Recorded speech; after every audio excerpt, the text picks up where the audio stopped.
former multi-time world champion, current AEW superstar. It is the David Bowie of wrestling, Chris Jericho. Good morning, sir, and thank you for coming in. The David Bowie of wrestling. Finally, my mission has come true. You did it. Yes, I did it. I made it happen. And now if you could star in a Labyrinth sequel or something like that, I think that would be dude, that'd be amazing. That'd be that, do like the rebooted Extras, call Ricky Gervais a stupid little fat man. I'd be all set. Yes! Okay, I'm here. Chubby little loser. I'm here for all of that. Dynamite is going to be at College Park Center tomorrow night in Arlington, and then y'all are pretty much taking over the Metroplex for the week because we are. Final Battle Friday at the Caldwell Center in Garland, where y'all have done a bunch of Winter is Coming, and then Collision Saturday at the Curtis Caldwell Center in Garland. That was the 1 hour. I went to the 1 hour match. It was the Winter is Coming in 2021. He had not seen. I took him to Dynamite. He had not seen like in-person wrestling since the 80s. And the very first match on the TV show was the hour draw between Bryan Danielson and Hangman Page. Oh, good. And at the time, we're about 30 minutes in. He goes, "Your matches like usually this long?" And I go, "No, you definitely are not." So this is that was a special night for sure. It really was. And Mike, can you tell Chris or tell everybody your experience with that versus we were just talking off air the way it used to be in the 80s? Well, obviously, I had a lot of fun. I hadn't been to wrestling since a kid when it was at the Sportatorium and the Von Erichs and stuff like that. And so I was honestly loving the heel. I loved being MJF, at the event. he loved too. Right. And it was just, he did a great job of inciting the crowd, and the crowd was really into it, and it was a blast. But it was obviously lasting a long time. I'm like, gosh, I do watch quite a few here and there WWF events or AEW events. I'm like, they don't feel this long when I'm watching on television. So obviously. Once in a while, you get the long match. Exactly. So, yeah, that's just the tradition here in Dallas of doing the Winter is Coming. We always make sure to put on a great show. It's kind of one of the tent poles of our year. And the tradition is to do it here in Dallas because, once again, it's a great wrestling city, it's a great AEW city, and it's a great Chris Jericho city. At what point do you get very fatigued in a match?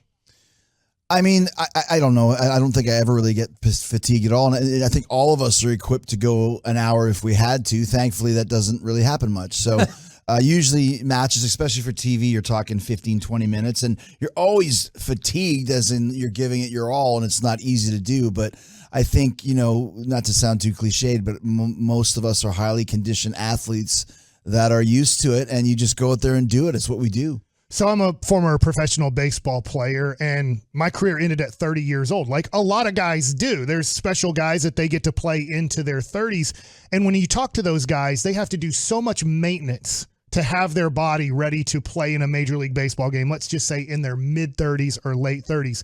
And I see you as a professional wrestler being able to do it into your 40s and now 50s. How different is your day like getting prepared to do your thing from 25 years old to 45 years old? Quite honestly, exactly the same as it's always been. I think because I've been doing this for so long that you talk about the David Bowie of wrestling, that goes for your training regimen too. Like I don't lift weights anymore because I think that as you get older, that's kind of more of a detriment than a help because on your joints and your tendons. So it's a lot more kickboxing now. It's a lot more long distance bicycling and that sort of a thing. Much more cognizant of diet than I've ever been before. So I think all of those things contribute to you just keep doing what you're doing. And obviously wrestling is a little different because there's a show business element to it. You can kind of control what you're doing, but still anytime you step into the ring and take a bump, take a fall, as we call it, take a bump, you could hurt yourself. So I just think that there's a little bit more longevity because you don't have to throw the ball or hit the ball. You are basically just telling stories, which is way more important than the matches that you have, is connecting with the audience via the characters that you play and the stories that you tell. That's really the most important thing about the business. And then the maintenance also, you got to take out your own stitches. Is that the way that it all works? Well, the funny thing, so I just did that on Instagram a couple of weeks ago. I got some stitches in my arm.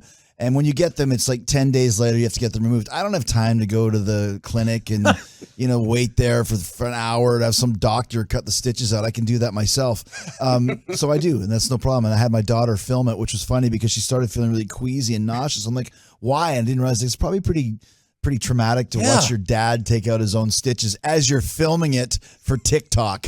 Yes, that makes a lot of It's sense the world to we me. live in. I was like, oh, I'm sorry, sweet. I didn't even really think about it. Just what I what's do. the big deal? Just take the stitches out. Who cares? Now, when we make reference to being the David Bowie of wrestling, I think, and you can correct me if I'm wrong here, it's because of your ability to reinterpret who you are or your character time and again. Yeah, it's reinvention. It's evolving. It's always staying ahead of the curve, never getting stale, and always keeping people guessing as to what you're doing. You know, obviously Bowie did that with his whole career, changing the style of music that he played and kind of the character and the persona that he had. And from a very, very early on into the career, especially when I started with WCW and then into WWE, realizing that we're on TV 52 weeks a year, you can't look the same all the time or do the same thing or have the same rap because it's going to get really stale and really boring very quickly. And so that's kind of always, once again, staying ahead of that and never wanting to be a nostalgia act, which I think gives you a lot more legitimacy, and it gives you a lot more longevity and all those long L words that I can barely pronounce.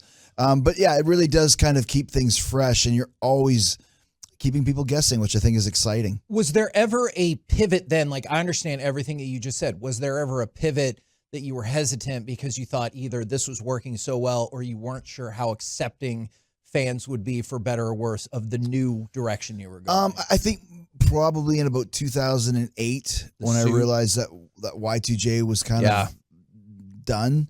And so I had cut my hair and I went from long tights to short tights, dropped the countdown entrance that I had.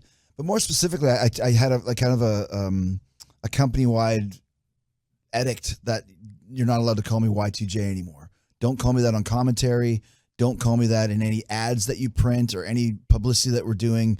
It's done. Don't refer to me by that name anymore, because people need to know you're serious about it when you want to change. And once again, going back to rock and roll, which is how I kind of analyze everything.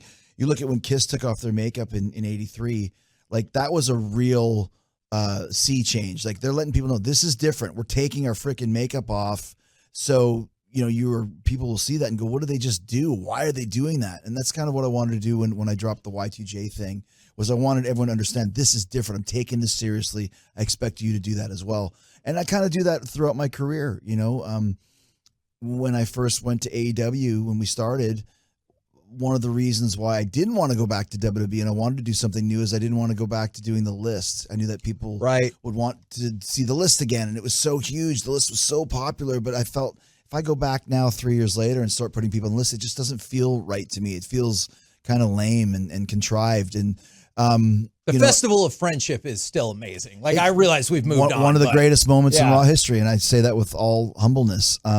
But yeah, so that's why I wanted to do something when we came to AEW and do Le Champion and do the Demo God, and then you're the Wizard, and then it's the Painmaker, and it's all these different things, the Ocho, constantly keeping it fresh. And I like that. And sometimes maybe I might cut off something a little bit too early, but if I feel like I want to take a left turn, then I just do it. Leave them wanting some more. We had a guy in the radio business once when I was very early in the stage of this say it's an addictive business. You'll always love it, and I have. I've absolutely loved the enjoyment of being on air and everything. What is the addictive part of your business? What makes you go, I have to keep up? I just think if you love what you do, that's the addiction. You know what I mean? And if you don't like what you do, then you have to change it. So it's exciting. You know, when AEW started, wrestling became exciting for me again, and it became the passion was there that I hadn't had for a while, and that makes it, you know, that makes it addictive. Like you said, you want to continue to do it, and it's fun to continue to create cool stories and have cool matches and all that sort of stuff. And that's why I'm still doing it. You know what I mean? If I didn't feel this 1,000% from a mental standpoint, you can't be in the business anymore, because you got to be all in, no pun intended. And that's kind of where I'm at, you know, and I still, you know, I can still have the best match on the show on any given night, not every night, but some nights you can still do it. And as long as I can know that on any given night I can have the best match on the show, I'll still continue to be involved and telling these great stories that we've been able to tell as well. Chris Jericho here on 105.3 The Fan. Now, Chris, when it comes to your personal life, you've been married now for 23 years. Mm-hmm. I get to read or see these articles of wrestlers talk about their career, and they talk about how kind of crazy the lifestyle is. How have you been able to stay married for this long? Because in baseball, obviously, we have a home field where half of our games are in one place. Obviously, half of our games are all over the country. You're going all over the place. It seems like all the time. How tough is it to kind of keep that life? I mean, that's the good thing about what we do and how the business has kind of morphed into 2023, where it's much more based just around television. And that's once a week, and for AEW, yes, we have, for example, this week, like you said, Dynamite on Wednesday and Collision on Saturday and a pay-per-view on Friday. But, most of the time we're working once a week. And sometimes it might be twice a week, but it's a lot different from the days when you were working 4 days a week, sometimes even 5. And that was a little bit harder to do.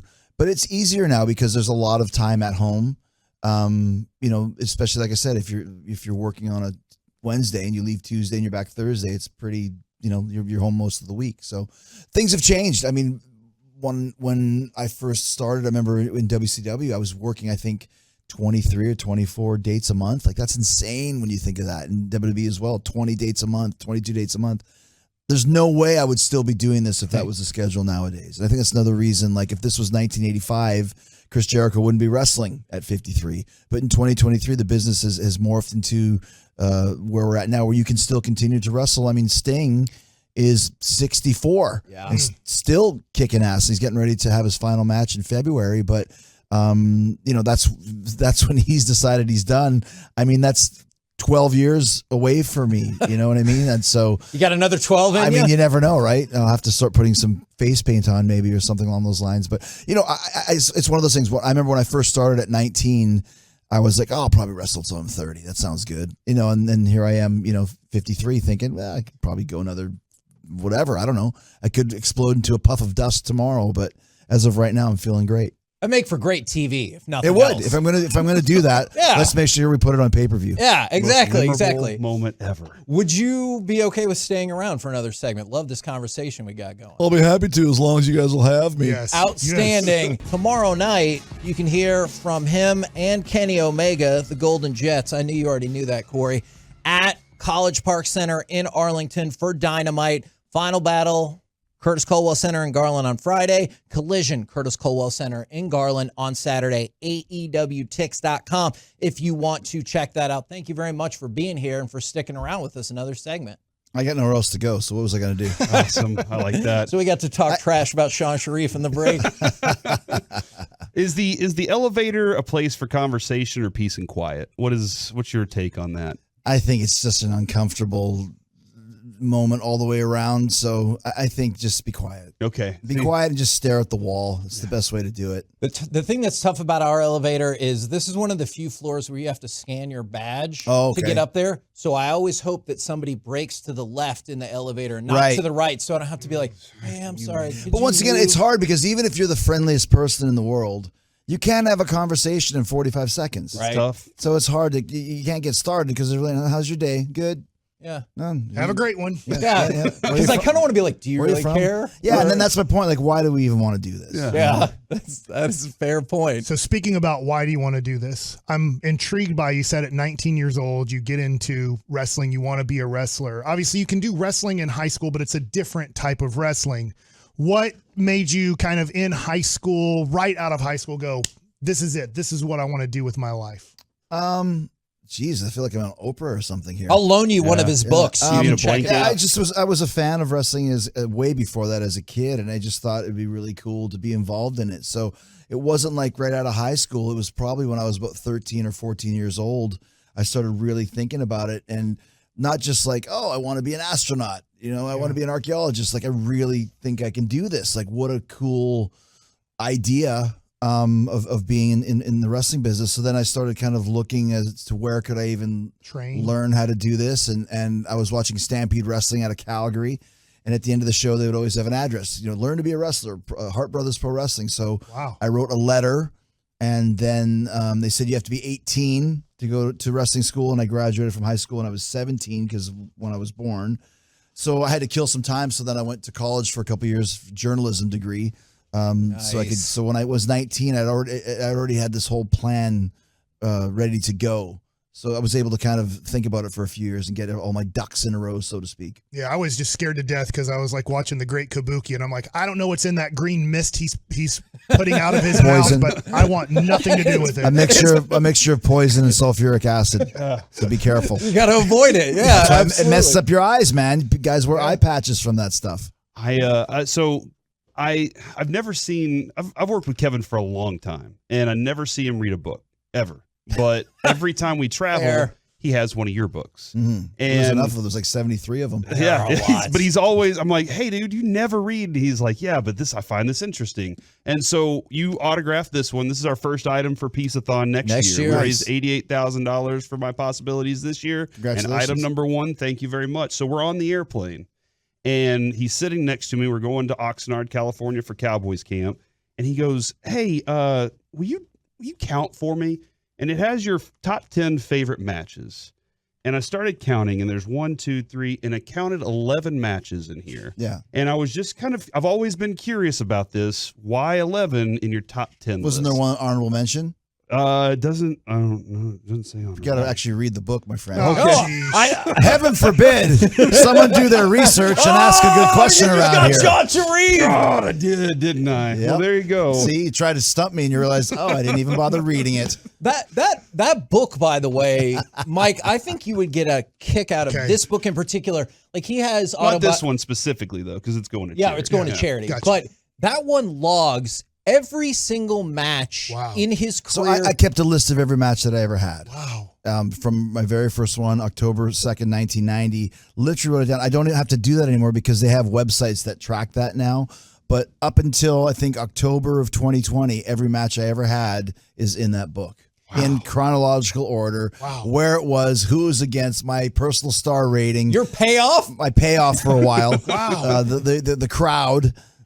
All that stuff. Because when I was in wrestling school, I asked the trainer how many matches he had, and he said it was a stupid question, and we don't keep track of that stuff. And I remember thinking, I don't think it's a stupid question at all, because if I want to know how many games Wayne Gretzky played in the NHL, I can go look it up in a book, or now it's online. But you know that information, and I just thought, how stupid is it that you don't know how many matches you've had, Mr. Wrestling Trainer? You're the stupid one.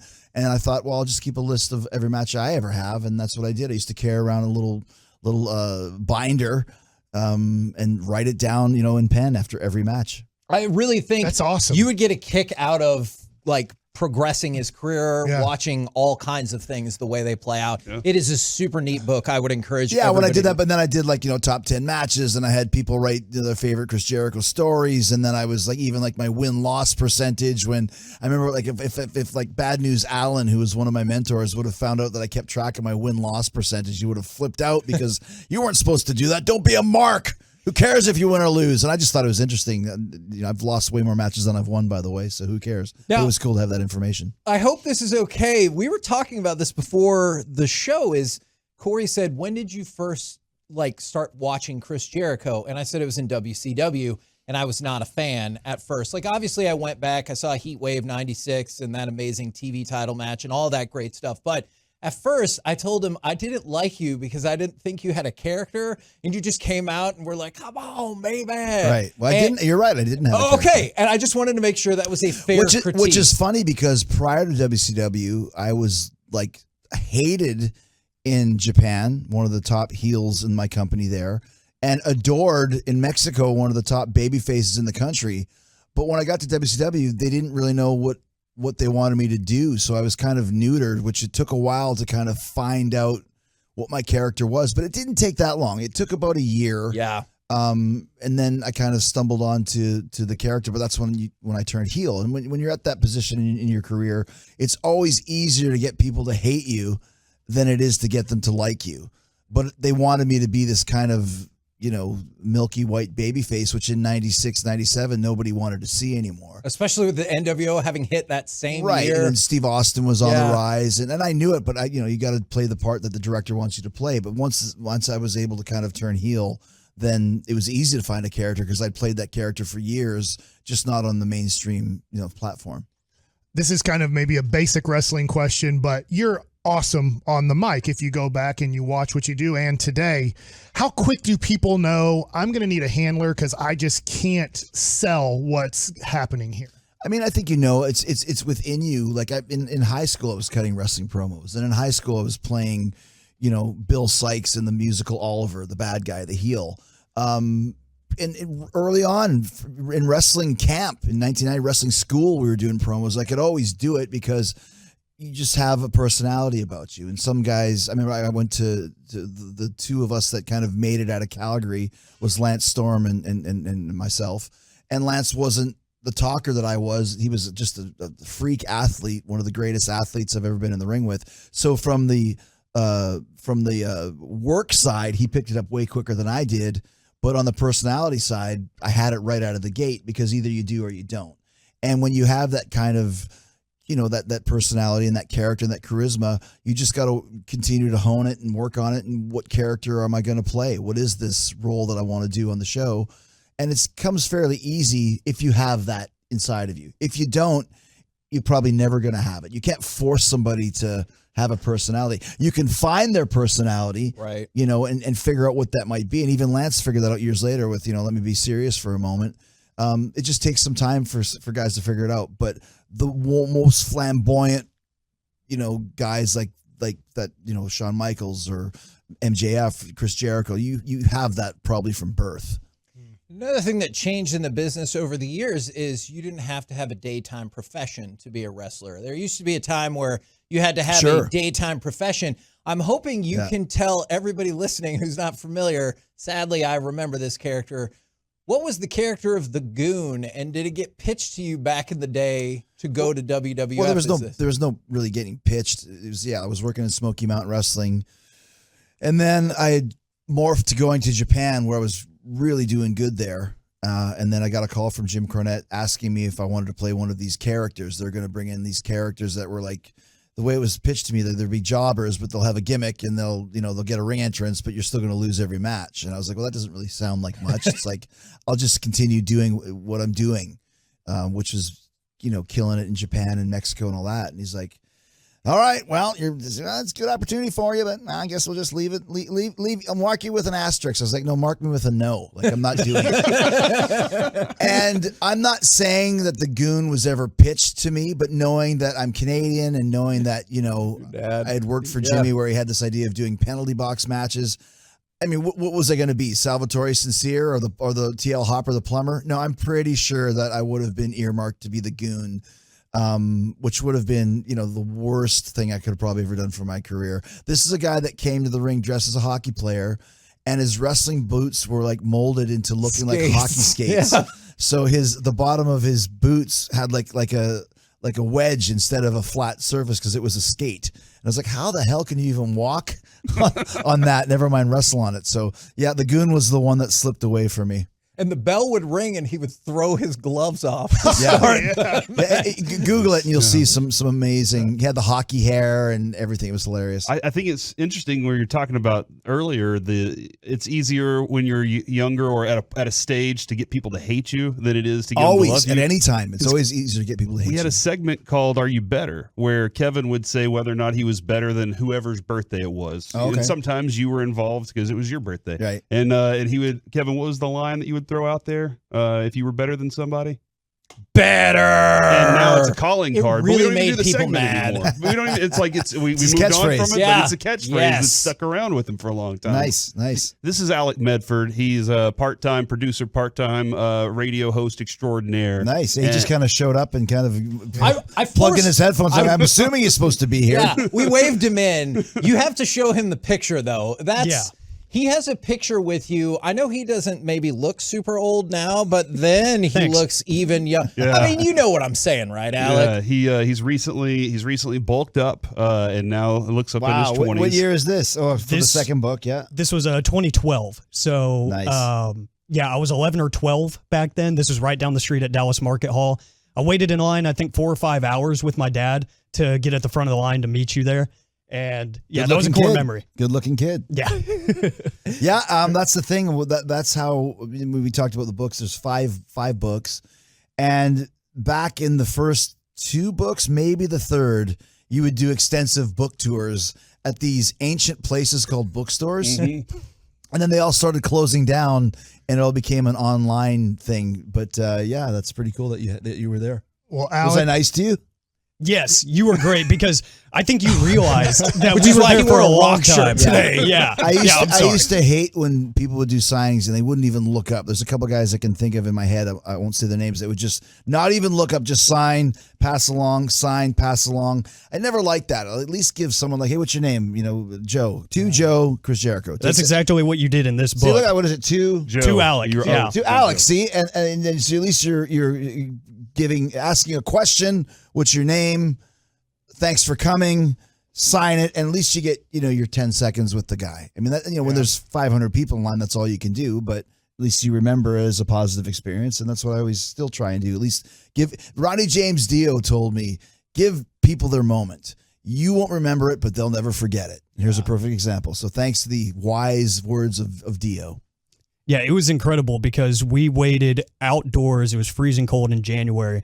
And my dad woke me up on a Saturday at like 5 a.m. We got to go. We got to go sit in this line. Core memory for us. But I got up there, and first thing you asked me after you asked my name, we're like, how long were you there? Yeah. Like, because you saw me sitting. I was like, 4 or 5 hours. And you're like, for me? And I said, yeah, absolutely. And you gave me my moment. I keep this book with me. I've read it a few different times, unlike Corey. And yeah, no, it was a great memory. That's and cool, man. appreciate you taking the time for that because seriously, I have had some less memorable encounters with some people, like you mentioned. So giving me that moment at 12 years old was pretty cool. There you go. Give everyone their moment. Ronnie James Dio. At 12 years old, I was a big fan of Kerry Von Erich. I know the movie The Iron Claw is coming out on the 22nd. MJF is an executive producer of that. So I wanted. Is he? Yeah, Uh-oh. I don't know if that's true or not. it is true. Okay. You went to the premiere. I did. So I don't. They cut him from the movie. There's so many questions Well, here, that's but because he's the producer. He can't do both. if there was a Jericho movie, what would the title be and who would play you? Oh my gosh, I don't know. The story of a dreamer, the story of a full-time dreamer, and David St. Hubbins from Spinal Tap would play me. Okay. And then I'm super interested, obviously, growing up as a Brad kid. Pitt would play me. It's called the greatest man in the world. The story of the best person who ever lived. Is something like this, because you've lived through This guy over here is asking these Barbara I know. Wawa Okay, questions. sorry. If you were a tree, what would you be and why? Did you ever get to wrestle against a Von Erich? I've never met a Von Erich. Wow. Yeah. And I'm not being rude. I'm not being rude Yeah. or mean, but Von Erichs had such a huge lineage, but they passed away so quickly that I think by the time I started in 1990, I think Kerry was still alive, but he passed away maybe in 94. Yeah. So I think tomorrow I'm going to meet Kevin at the show. Probably the first time I've ever met a Von. I was saying I've never met a Von Erich before. And his sons are going to be at His sons are going to be there as well. Dynamite too, So yeah. that'll be the first time. Yeah. You got to understand, like growing up in Canada, Dallas might as well have been Mars. Grew up in Winnipeg at the time. You read the wrestling magazines and you'd read all about the Von Erichs, but never had a chance to meet any of them. Hell, I didn't know the Von Erichs went anywhere besides the Sportatorium. Then I found out, they're wrestling all around the world. But Everywhere, yeah. That's actually pretty funny. I think world class championship wrestling, was super popular in Israel. Yes. Like they were like gods in Israel. For whatever reason, the tapes made its way over to there. And, it'd be like the Von Erichs would be huge in Dallas and Tel Aviv or whatever it was. If you get a chance, ask Kevin about his first time over there. All right. And making eye contact, because he told us a story that is, Amazing.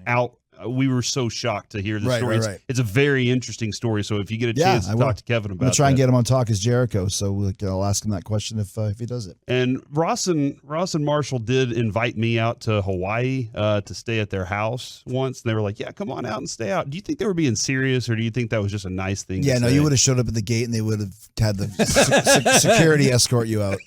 So on that note, come on over to my house anytime. Awesome. I can't wait. This is awesome. I really want a video of him getting drug away by security. Standing there going, what's going on? From the 972, I'm taking my kiddo tomorrow night to Dynamite, front row. We love Jericho. That is so awesome. And it's AEW Tix.com if you want to go to the show tomorrow night in Arlington, or Final Battle or Collision Friday and Saturday at the Culwell Center in Garland. I've been to every single one of y'all's Metroplex shows. It's always a blast. Anything else people should know if maybe they haven't seen AEW in person? What would you tell them? I mean, it's just a blast. It really is a great time. It's a party. That's kind of what we started our whole company on. And I think the biggest thing is it's just fun, and the shows go by so fast because the matches are always hard hitting. And like I said, we tell great stories. We got every show we do, I feel, is like a pay-per-view, and winter is coming, like I said, is a tent pole for us. And tomorrow's going to be a big show, and I'm excited. I haven't been on the show for a few weeks because you do an injury angle. I got beat up a few weeks ago, so it'd be kind of cool to go out there and say a few pointed barbs at Ricky Starks and Big Bill. So yeah, I'm excited. I'm happy that I came back in Dallas. I'm happy that we have a whole week of shows here. And Dallas, like I said, it's a great wrestling town. It's a great AEW town. It's a great Chris Jericho town. So we're going to have more evidence of that this week. Man, thank you so much. Really, really appreciate the time. Ladies and gentlemen, Chris Jericho, everybody. Coming up next. Better! Oh, wow. Oh, man, I love that.